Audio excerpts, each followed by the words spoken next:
I discovered the gym when I was 13 years old. I had never been big before.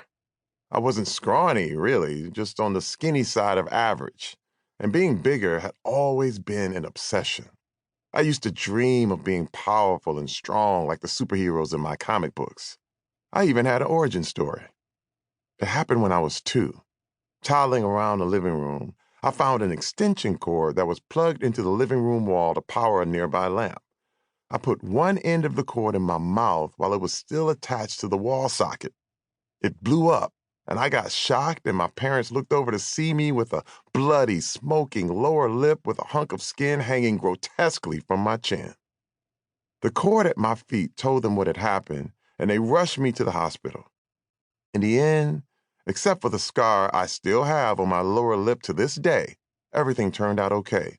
And for years, I used to ask my parents to tell me the story of what happened, because to me, it was like I was the $6 million man.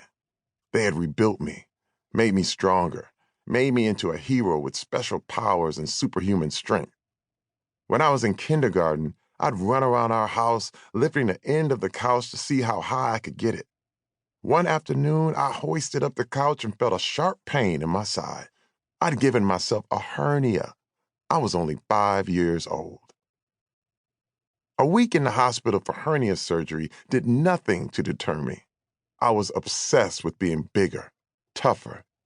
I loved to draw, and I used to sit at the kitchen table for hours drawing superheroes and villains with big, bulging muscles.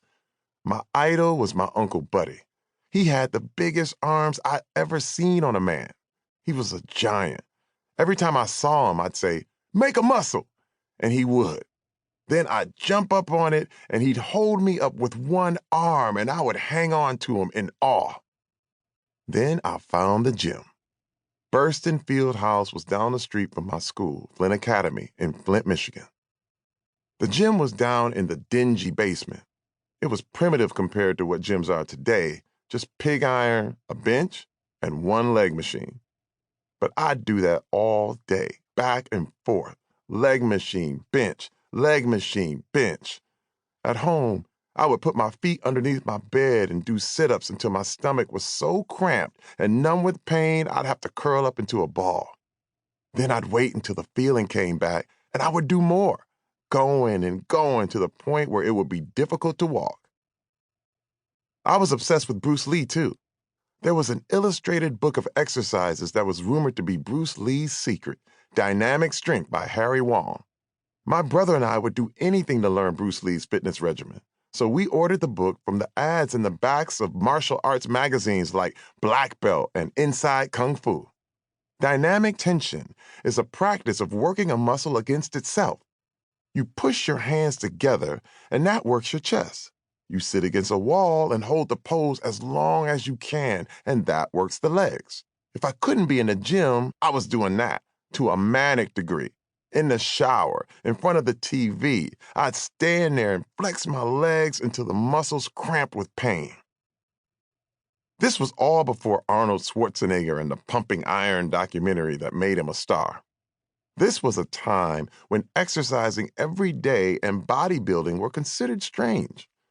Everyone around me thought I was crazy. They used to look at me like, "Why are you doing all this?"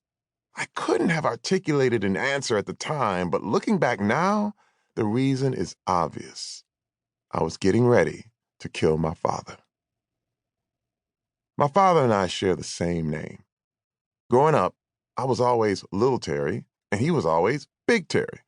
He was aptly named. He was a burly, intimidating man with callous hands the size of bowling balls and a deep voice that filled me with fear. We lived in an old house with creaky floors, and when he walked, every step would reverberate through the walls. Boom, boom, boom.